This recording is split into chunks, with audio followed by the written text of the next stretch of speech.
Today the biggest updates come from the Kursk direction. Here, Russian forces unleashed a relentless wave of mechanized assaults, aiming to finally achieve a decisive breakthrough in the Ukrainian western flank. However, Ukrainians turned the pre-existing Russian defenses in Kursk against them, unleashing a barrage of drones and ATGMs as the Russian columns tried desperately to move forward. The goal of the Russian forces in this area is to take control of Malaya Loknya. This would allow the Russians to successfully isolate the Ukrainian forces in the northern part of Kursk Salient and cut off Ukrainian ground lines of communication with their main logistics hub in Sudzha. To accomplish this, Russian commanders employed large assault formations, deploying 4 waves of platoon-sized mechanized units, each with 3 to 4 armored vehicles supported by tanks. These units aimed to cross from their positions in Novoivanovka as quickly as possible to secure Viktorovka and reach the doorstep of Malaya Loknya. The main advantage of Russian forces lay in the speed and firepower of their mechanized assault units compared to human waves of infantry, minimizing the exposure to Ukrainian precision fire. However, these advantages were heavily undermined by the terrain configuration, the weather, and even their own equipment. Learning from previously failed mechanized assaults due to Ukrainian landmines, Russians used mine crawlers on the lead tanks. This forced them to advance over the fields and at an incredibly slow pace in order for the demining equipment to do its work properly, making them easy targets for Ukrainian strike and reconnaissance drones. To make matters worse, old Russian dragon teeth fortifications from before the Ukrainian Kursk incursion remain, heavily restricting Russian movement during their assault.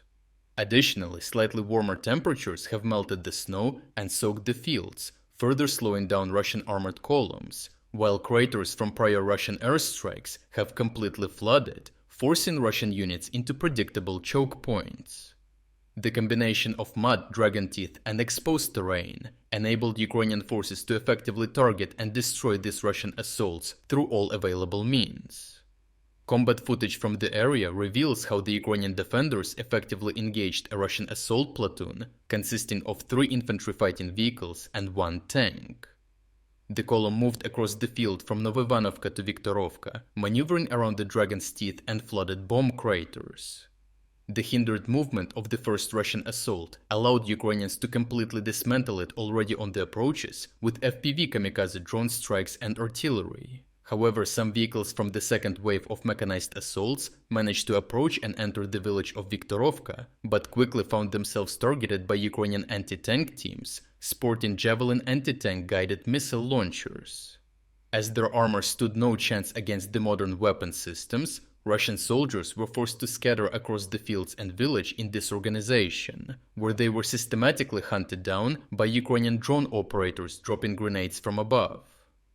In a final effort to gain a bridgehead in Viktorovka, the Russians deployed 2 additional mechanized platoons in 2 separate assaults, following the exact same route of attack as previous columns that had cleared a path through the minefields. However, this made both these Russian assaults extremely predictable, as Ukrainian drone operators observed and dismantled the mechanized platoons, which consisted of BMDs with paper-thin armor that could be destroyed with a single FPV drone strike. After the final mechanized threat was dealt with, Ukrainians turned their attention to the Russian survivors, eliminating dozens of them with drone-dropped grenades and small arms fire. Overall, the Russian assaults south of Malaya Loknya were completely undermined by the terrain configuration, pre-existing field fortifications, and the slower speed of their own equipment. Ukrainians masterfully amplified these weaknesses through extensive drone fire control and dedicated anti-tank missile teams positioned safely behind the front line. The failure of each mechanized assault only led to Russian commanders sending another, hoping to finally achieve a meaningful breakthrough.